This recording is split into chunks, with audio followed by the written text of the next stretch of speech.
네, 추석 전 여야 의정협의회 출범이 불발된 가운데 윤석열 대통령은 다시 한번 의료개혁에 대한 의지를 밝혔습니다. 최근 대통령 지지율은 취임 후 최저치를 기록했는데요. 추석 연휴가 분기점이 될 거라는 전망도 나오고 있습니다. 전국 이슈 오늘은 이종훈 평론가 그리고 차재원 부산가톨릭대 특임교수와 함께 하겠습니다. 두 분 안녕하십니까? 안녕하세요. 네. 네, 의료계가 여야의정협의회에 참석하지 않겠다고 결정을 한 게 이제 어젠데요. 바로 그날 윤석열 대통령이 의료개혁에 대한 의지를 다시 한번 밝혔습니다. 직접 들어보시겠습니다. 목소리들을 다 좀 경청을 해서 가장 합리적으로 수가 체계를 조금씩 바꿔나가서 의료인에 대한 이 처우나 이런 거에 대해서는 이 정부의 이 진정성을 오해하거나 의심하지 마십시오. 공동의 이익을 지키기 위해 카르텔들이 서로 손을 잡고 개혁에 나서는 길을 가로막기도 합니다. 여기에서 우리가 또다시 물러선다면 나라의 미래는 기대하기 어렵다고 생각됩니다. 예, 윤 대통령의 발언 두 개를 이제 연이어서 들으셨는데요. 참고로 이제 첫 번째는 서울의료원 응급의료센터를 방문했던 자리였고요. 두 번째는 국민통합위원회 3기 출범식 자리에서 나온 발언이었습니다. 다시 한번 이제 의료개혁에 대한 강한 의지를 나타낸 건데 사실 어제 의료계가 여야의정협의체에 참석하지 않겠다라고 이제 밝히면서 했던 그 이유가 정부의 태도가 바뀌지 않았다. 이거지 않았습니까? 네. 조금 전에 이제 윤 대통령 발언 어떻게 들으셨나요? 그러니까 지금 윤 대통령 내지는 이제 대통령실은 최근 들어서 이제 분리 대응 전략을 쓰는 것 같아요. 예. 그러니까 의료계를 향해서는 이제 여야의정협의체 뭐 지금 논의도 있고 하니까 예. 정부의 진정성을 믿어주고 파트너가 돼 달라. 빨리 이제 협상에 들어와라. 이런 이제 메시지를 던지는 거고요. 네.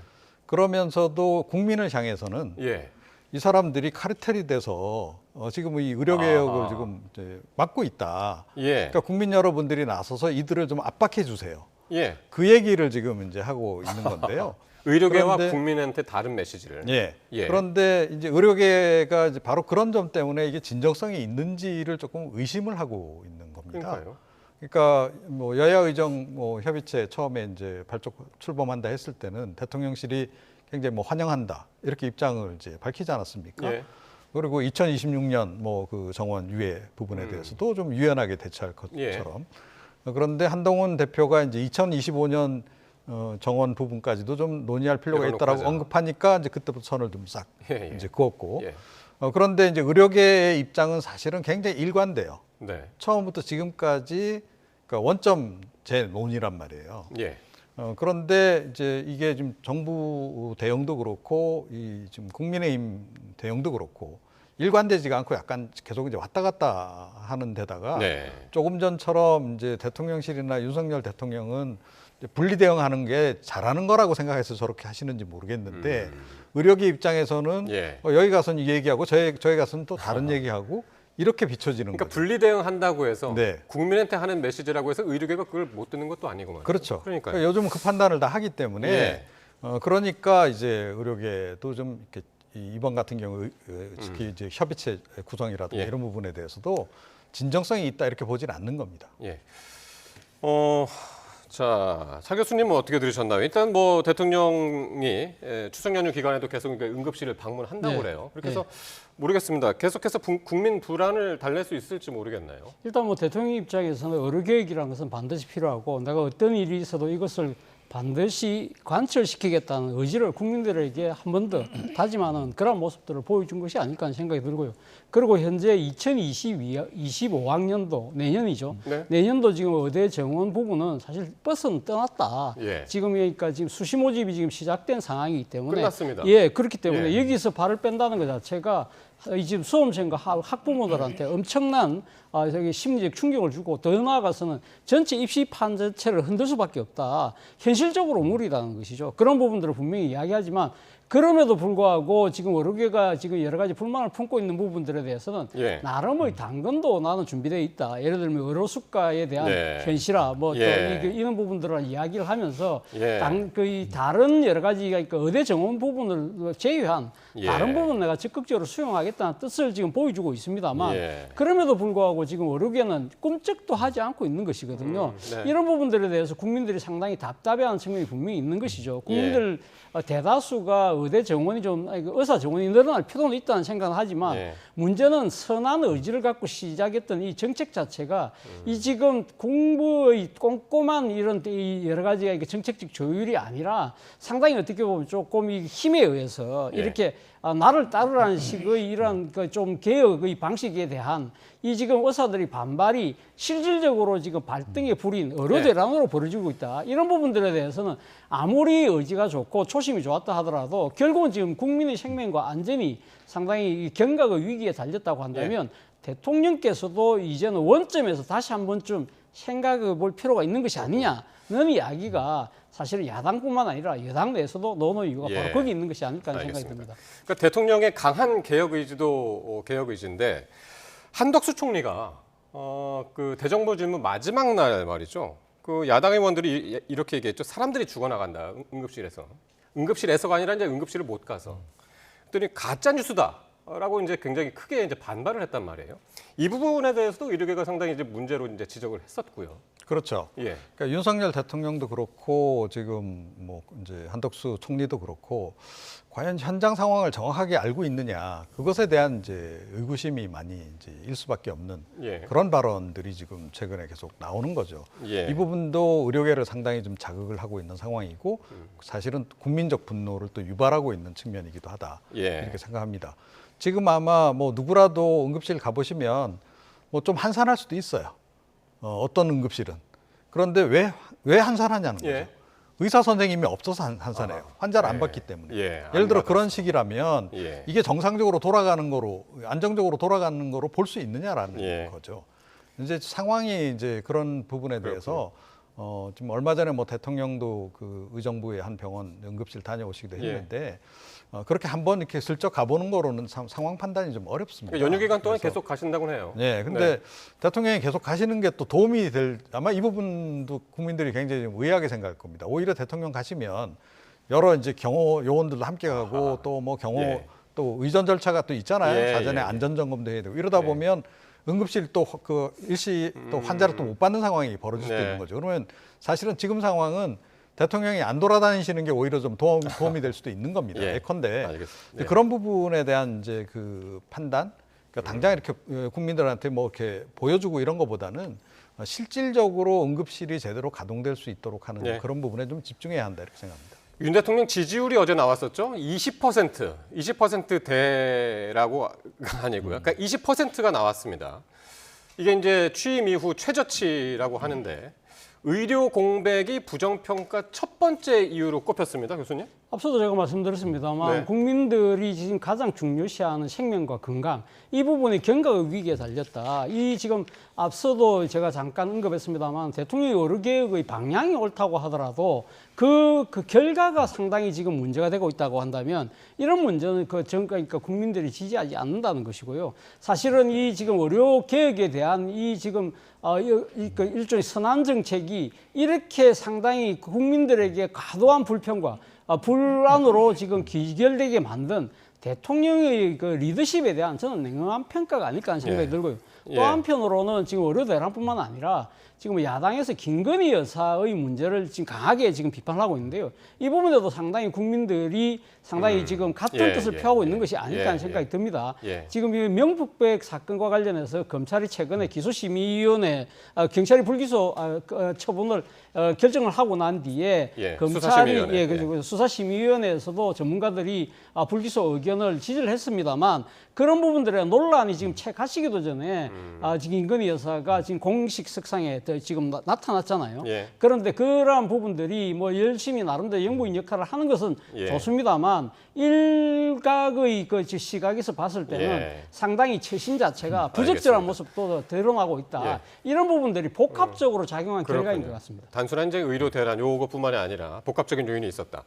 어쨌든 진짜 문제는 이제 추석 이후인데 어떻게 보시나요, 평론가님? 그러니까 추석 민심이 어디로 향할까요? 그 추석 이후에 좀 변동이 있을까요? 어떻게 보시나요? 제가 보건대는 추가적으로 좀 떨어질 가능성이 더 높다라고 봅니다. 더 떨어진다고요? 예. 그러니까 그럼 10%대인데요? 그렇죠. 뭐 18%나 뭐 19% 이런 정도까지 떨어질 수 있다라고 저는 보고요. 아하. 왜 그러냐 하면 이 추석 전에 사실은 여야 의정 협의체가 어떤 형태로든 구성이 돼서 출범할 거다라고 하는 기대감이 확 고조가 됐었어요, 최근에. 네. 예, 그런 상황에서 이게 불발돼 버렸단 말이에요. 자, 그러니까 실망감은 더 커질 수밖에 없는 거고 또 이번 또 추석 연휴 기간 동안에 아무리 정부가 대응을 잘하고 한다고 예. 하더라도 빈틈이 분명히 좀 공백이 좀 생길 겁니다. 그런 부분 때문에 더 이제 그 좀 내려갈 가능성이 높고요. 예. 그러니까 지난번 대비해서 이번에 3%포인트가 빠졌는데 네. 제일 많이 빠진 그 연령대가 70대예요, 의외로. 예. 예, 70대에서 70대 8%, 이상이었죠. 예, 70대 이상의 8%가 빠졌단 말이에요. 어허. 왜 이 분들이 빠졌는가 하는 거예요. 그러니까 예. 이 분들은 어떻게 보면 굉장히 보수 지향적이고 예. 윤석열 대통령에 대한 가장 핵심 지지층에 해당하는 분들인데 이런 분들이 왜 돌아서기 시작했느냐 하는 예. 거예요. 그러니까 이분들 다 의료 좀 개혁 필요성에 대해서는 동의 다 하실 거예요, 아마. 네. 문제는 이 사태가 너무 장기화되면서 피로도가 높아진 거고 네. 이제는 직접 본인들의 그 건강에 대한 위협으로 실존적으로도 느끼기 시작한 거예요. 예. 응급실 뭐 이용하시는 분들 연령대별로 뭐 다 이제 살펴보면 그래도 고려 연령대가 많잖아요. 네. 그다음에 고연령대가 응급실 이용할 때 특히 위험한 경우가 굉장히 예. 많아요. 뇌졸중 환자라든가 뭐 예. 하여튼 심혈관 관련한 이런 부분에서 그렇기 때문에 70대 그렇군요. 좀 연령대에 들어가게 되면 누구라도 내가 언제 응급실 갈지 몰라 이런 우려를 평상시에 늘 가지고 있거든요. 예. 그런 그 심리가 지금 상당히 좀 작동을 하고 있다 이렇게 알겠습니다. 생각합니다. 그러니까 보통 이제 콘크리트 지지층이다라고 하는 게 지역적으로는 PK, TK이고 연령층으로는 이제 70대 이상. 근데 거기서 이제 변동이 이제 많이 있어서 이번에 이렇게 수치가 이렇게 나왔다라고 이제 지적을 하신 거고요.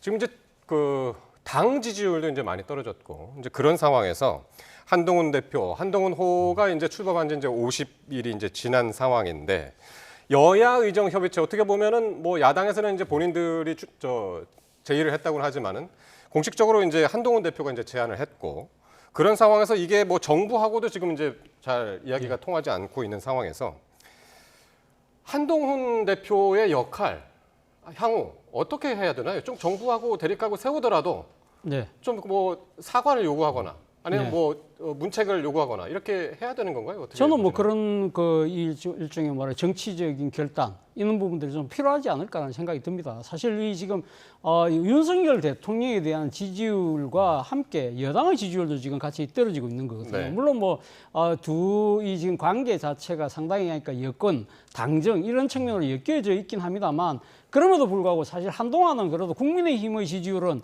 흔들리지 않는 그러한 예. 좀 단단함을 보여줬었는데 예. 한동훈 대표가 출범하고 나서 이제 50일 됐는데 같이 동방출하고 있다는 이야기 자체는 상당히 뭐랄까요 한동훈 대표에 대한 실망감이 저는 강하게 작용하고 있는 것이 아닐까 하는 생각이 듭니다. 뭐 속담으로 이야기하면 소문난 잔치에 뭐 먹을 게 없다는 식으로 예. 63%라는 압도적인 그 지지율로 당 대표를 만들어졌지만 지금 한동훈 대표가 어떻게 보면 이 용산과의 차별화, 그러니까 윤 네. 대통령과의 차별화를 시도를 하는 듯 하는데 뭔가 어정쩡한 결과를 만들어내지 못하고 있다는 겁니다. 그러니까 지금 정당 지지도 지금 보면 그렇죠. 이제 한 주 전보다 국민의힘이 3%포인트 떨어져서 28.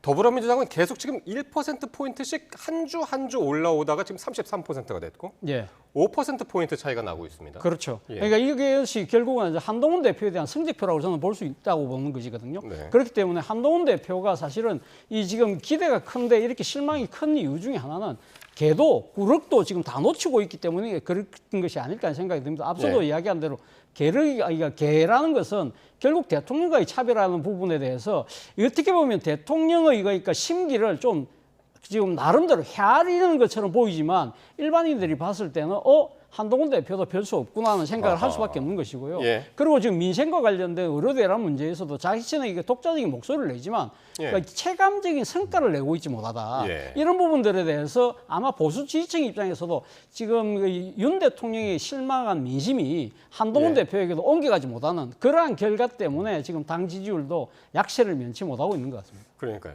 여야 의정 협의체라고는 하지만 이제 한동훈 대표가 앞장서서 고군분투하고 있습니다만은 사실 여도 그렇습니다. 여당 내에서도 같은 목소리가 안 나오고 야, 의, 정 모든 관계에서 지금 수월한 관계가 없단 말이에요. 네. 예. 자, 그러다 보니까 결국은 이제 공멸의 길을 가고 있는 거죠. 그러니까 이제 한동훈 대표가 당선된 직후에 뭐 국민의힘 내에선 당연히 기대감이 이제 고조가 될 수밖에 없잖아요. 기대감이 확 부풀어 올랐었는데 그 거품이 생각보다 굉장히 빨리 빠지고 있는 겁니다. 네. 그거는 결국은 이 한동훈 대표의 정치력 부족 말고는 달리 해석할 길이 없어요.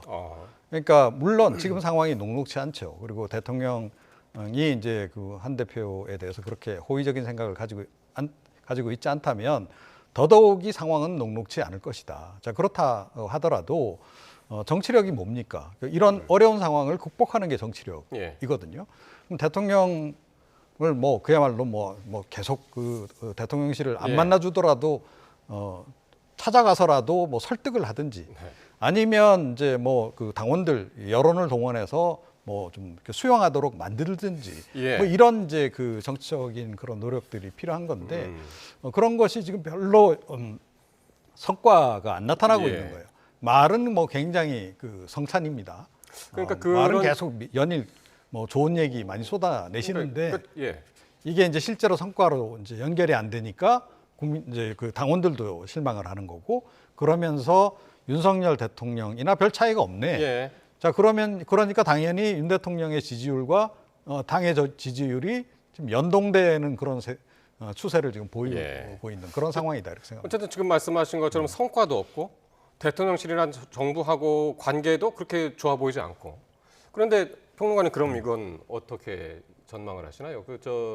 원래 한동훈 그 지도부하고 만찬을 하기로 했다가 친한동훈계 빼고 따로 모였잖아요. 네.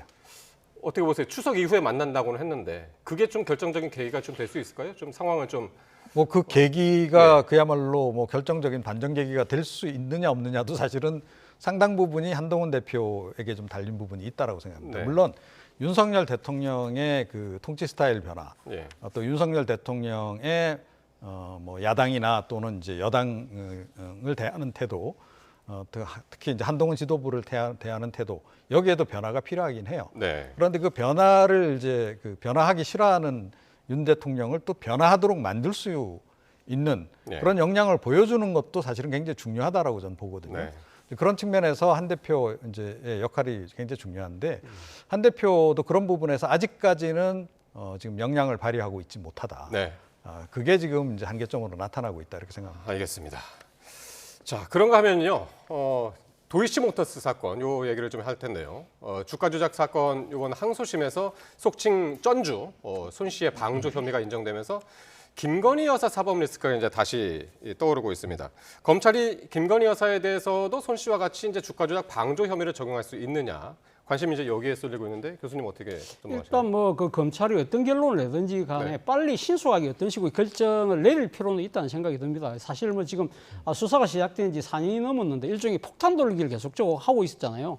그런데 이번에 지금 그러니까 이 도이치모터스 주가 조작 사건과 관련해서 지금 2심까지 나온 상태에서 그리고 특히 김건희 여사와 비슷한 혐의를 갖고 있는 손모 씨가 유죄를 받았기 때문에 예. 이 부분과 관련해서는 검찰이 어떤 식으로 김건희 여사에 대한 수사를 매듭 지을 필요가 있다. 그렇다고 예. 한다면 신속하게 저는 수사를 해서 의법 처리를 해야 되는데 예. 문제는 어떤 식으로 그럼 결론을 내릴 것인가. 이번에 명품백 사건처럼 이 지금 법적 그 조항이 없어서 처벌 못한다. 라고 이야기할 수 없는 상황이거든요. 사실은 지금 유죄를 받은 손모 씨의 방조 혐의와 김건희 여사의 그 혐의를 비교하면 네. 일부 사람들은 상당히 김건희 여사가 오히려 더 중한 혐의를 갖고 있는 것이 아니냐는 이야기까지 하고 있다는 거죠. 손모 씨 같은 경우는 결과적으로 한 1억 5천만 손해를 예, 받았지만 예. 손해를 거뒀지만 김건희 여사 같은 경우는 그 어머니와 함께 23억이라는 엄청난 이득을 얻었다. 아하. 그렇다고 한다면 김건희 여사가 여기에 대해서 분명한 부분에 대해서 책임이 있는 것이 아니냐는 예. 이야기인 것이고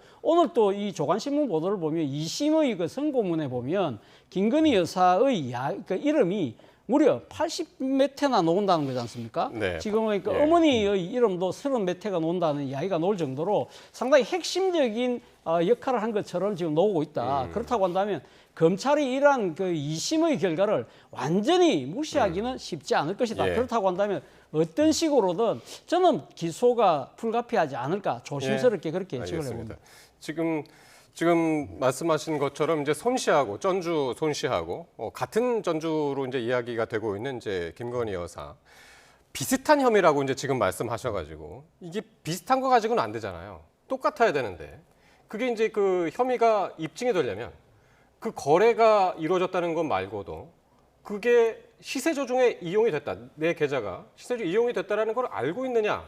그 여부가 지금 핵심 아니겠습니까? 이제 네. 그래서 이제 녹취록도 이제 나오고 해서 녹취록 잠깐 볼까요? 예. 이게 녹취록이 이제 김건희 여사하고 증권사 직원하고의 이제 통화 녹취록인데 여기서 이제 체결됐죠라고 물어보고 또 나머지 남은 금액이 얼마가 되나요?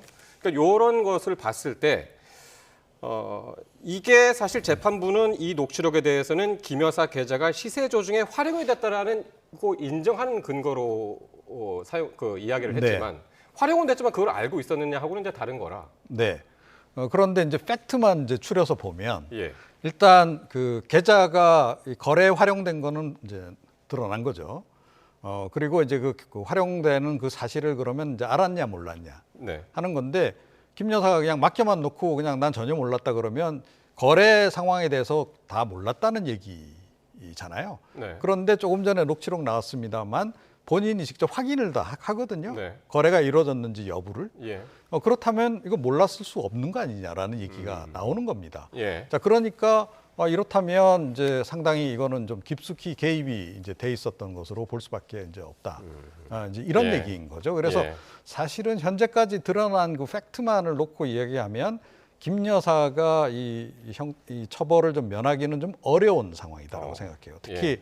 뭐 요즘 이제 검찰이 하도 이제 김 여사 건과 관련해서는 뭐 이 법 예. 기준을 이제 굉장히 강조하기 때문에 예. 법률에 기반해서만 이른바 리갈 마인드의 관점에서만 냉정하게 접근했을 때는 예. 이 경우는 사실은 그냥 넘어가기는 좀 어려운 상황이 아닌가 예. 이렇게 그래서 생각합니다. 이제 검찰도 이제 이번 항소심 결과를 보고 이제 김건희 여사 사건을 결론 내겠다고 이제 했기 때문에 상황 같이 보기로 하고요. 지금 이제 야당에서는 김건희 여사 특검을 계속 해야 된다. 예. 해야 된다라고 지금 주장을 하고 있고 개혁신당이 여기에 별 관심 없다가 좀 입장이 좀 바뀐 것 같아요. 해야 일단 된다는 쪽으로. 개혁신당 입장에서는 이번에 지금 뭐 그러니까 도이치모터스 주가 조작 사건이 네. 사실 아까 손모 씨와 혐의가 거의 뭐 유사하다, 똑같다고 보는 상황이고요. 그렇기 때문에 김건희 여사의 혐의 자체가 분명히 좀 어느 정도 두드러졌다. 그리고 특히 명품백 사건과 관련해서 검찰이 봐주기 수사를 했다고 한다면 이번 이 도이치모터스 주가 조작 사건 같은 경우는 좀 더 엄격해야 될 필요가 있다. 그런데 그런 부분들이 과연 제대로 이행될 수 있을까라는 부분들에 대한 의구심이 있기 때문에 네. 아마 정치적인 압력을 나름대로 이렇게 키우기 위해서라도 아마 그런 이 지금 입장이 바뀐 측면도 있고요. 그리고 네. 또 하나는 도이치모터스 주가 조작 사건뿐만 아니라 지금 그러니까 이 대통령실 관저 이전과 관련해서 네. 사실은 이 감사원이 이번에 그 감사 결과에 보면 일종의 뭐랄까 시공에서 준공까지 예. 불법과 탈법이 상당히 만연했는데 예. 여기에 대해서 감사원이 제대로 이 지금 수사 의뢰를 하지 못했다. 예. 소위 말해서 그러니까 음주는 했는데 음주운전은 없었다는 식으로 그러니까 수의 계약이 이루어진 부분이 문제가 없다는 식으로 특혜가 없다는 식으로 이야기하는 그런 부분들 예. 이런 부분들에 대해서 도저히 이 민심이 이걸 받아들일 예. 수 있을까? 그렇다고 한다면 결국은 국회가 나서서 이러한 부분들에 대해서 명명백백하게 엄중하게 뭔가 이 수사를 할 수 있는 시스템을 구축해야 된다는 예. 그러한 생각을 개혁신당도 하게 된 것 같습니다. 예, 자연스럽게 지금 감사원의 이제 감사 결과도 이제 말씀을 해주셨는데, 그러니까 대통령실하고 관저 이전 과정에서 이제 불법 의혹이 있었고 다수의 위법, 부당 여부가 이제 확인이 됐고, 이런 가운데 이제 경호처 사업 책임자와 브로커 간의 이제 유착 관계까지 이제 확인이 되면서 파면을 요구하기도 했습니다. 감사원이. 이게 이런 일들이 왜 일어난 걸까요? 그러니까 뭐 이 부분은 워낙 이제 그동안에도 논란이 좀 많았었던 네. 부분이잖아요. 대부분이 수의 계약으로 진행이 됐고 네. 또 수의 계약이 돼서 이제 실제로 이제 공사를 진행한 업체들을 보니 업력이 그렇게 화려한 업체들도 아니고 그리고 또 김 여사하고 관련된 부분도 뭐 나타나고 어허. 이제 이러니까 이게 이제 그동안 계속 논란이 됐던 거고 예. 그래서 이제 감사원이 나름 이제 감사를 한다고 했는데 그런데 지금 결과적으로 보면 이른바 윗선만 뚝 잘라 먹은 그런 결론을 내버린 거예요. 네. 예, 그러니까 김 여사와 관련된 업체가 이제 결정이 된 예. 거까지는 확인했는데 예. 뭐 추궁을 하니까 뭐 이 담당자들이 이 부분에 대해서 명확하게 얘기를 안 하는 거죠. 예. 자, 그러니까 그러면 이제 담당자까지만 처벌 이렇게 된 거예요. 예. 그럼 나머지 이게 원래 그러면 이 담당자들이 그럼 자기네들이 자발적으로 이걸 그야말로 자가 발전을 해가지고 자기네가 개인적으로 아는 업체들을 예. 데려왔으면 예. 뭐그 선에 처벌하는 게 맞죠. 예. 그런데 이 담당자들하고도 별로 인연 연고가 없는 그런 업체들인 거예요. 따지고 그러니까 보면. 지금 말씀하신 게 그거죠. 담당이 김호진 전 대통령실 관리비서관이었는데 21g이라고 하는 그 업체가 보니까 과거에 김건희 여사가 설립한 코바나 콘텐츠 전시회를 후원한 경력도 있고 해서. 근데 그 21g이라는 업체를 왜 그러면은 요번에 이제 공사 업체로 이제 지정을 했느냐 했더니 누가 이거를 자기한테 추천을 했는지는 기억이 잘 나지 않는다. 구체적으로 기억이 나지 않는다. 이제 그런 얘기를 지금 이제 설명을 해주신 거란 말이에요. 예. 그러니까 의혹은 있는데 예. 그 과정이 풀리진 않은 그런 그렇죠. 감사 결과가 됐습니다. 그렇기 때문에 바로 국민들 입장에서는 상당히 지금 납득이 될 수가 없다는 것이죠. 앞서 그 말씀하신 것처럼 이 지금 공사를 시공을 한 이 인테리어 업체는 사실 이렇게 시공부터 준공할 수 있는 그러니까 구조물을 바꿀 수 있는 그런 공사를 할 수 있는 업체가 아니었거든요. 그래서 지금 이게 나름대로 다른 기업들에게 다른 업체들에게 지금 18개 업체들에게 지금 공사를 맡겼는데 그 중에서 상당수가 무허가 업체라는 거지 않습니까? 그런 식으로 이렇게 부실한 그러니까 이 계약이 체결되는 과정에서 그럼 21g이라는 이 업체가 어떻게 지금 이 수의 계약을 그러니까 맺게 됐는가? 이 부분에 대한 이게 당연히 이룰 수밖에 없는데 여기에 대해서 지금 담당자는 기억이 안 난다고 이야기하고 지금 그러니까 이 업체 자체가 이 김건희 여사의 코바나 콘텐츠의 후원사라고 한다면 결국 가면 김 여사의 여러 가지 영향력 때문에 이루어진 거 아닐까라는 생각이 합리적으로 의심을 할 수밖에 없는 상황이잖아요. 여기에 대해서 지금 용사는 감사원에서 문제가 없고 특혜 없다고 하니까 문제 없다는 식으로 이야기를 한다는 것이죠. 그런데 여기에 대해서 적지 않은 국민들은 윤 대통령 왜 이런 문제에 대해서는 경로를 하지 않는가라는 의문을 터뜨릴 수밖에 알겠습니다. 없다는 생각이 듭니다. 자, 이렇게 이제 정부 여당의 의정 갈등 또 이런 여러 가지 이제 그 사법 리스크 속에서 이제 사법 리스크 이제 소용돌이 속에서 있는 이런 상황에서 민주당 이재명 대표가 상당히 이제 광폭 행보를 이어가고 있습니다. 최근에 이제 이상돈 전 의원에 이어서 어제였던가요? 김종인 전 비대위원장하고 만찬을 했었고요. 그래서 중도 보수 측 인사들하고 접촉면을 넓히고 있다. 대권 준비를 위한 외연 확장 아니냐 이런 그렇죠. 해석들도 많이 하더라고요. 예, 저는 뭐 큰 그림을 그려가는 과정이다라고 생각합니다. 네. 그래서 일종의 이제 저인망식으로 이제 쭉 이렇게 그 어군을 몰아가서 마지막에 이제 근무를 올리잖아요. 네. 근데 마지막에 근무를 올리는 이제 타임은 이제 대선에 임박한 시점이 되겠죠. 예. 근데 일단은 지금 저인망식으로 좀 범위를 넓혀서 이렇게 만나는 인물의 범위도 최대한 넓혀서 중도까지 좀 확장을 해서 지금 넓혀서 인물들을 좀 만나면서 영향력 있는 인물들을 만나면서 분위기를 조성해 나가는 그런 과정이다라고 저는 생각을 하고요. 특히 김종인 전 위원장을 택한 이유는 그러니까 개혁신당을 좀 염두에 두고 있는 것 같아요. 그래서 차기 대선 과정에서 과거에 기억나실지 모르겠습니다만 김대중 전 대통령이 본인의 대선 당선을 확고히 하기 위해서 굳이 뭐 할 필요 있냐라는 얘기도 그 당시 많았는데도 DJP 연합을 했거든요. DJP. 좀 더 예. 안전핀을 이제 판을 만들기 위해서 그때 예. 했던 겁니다.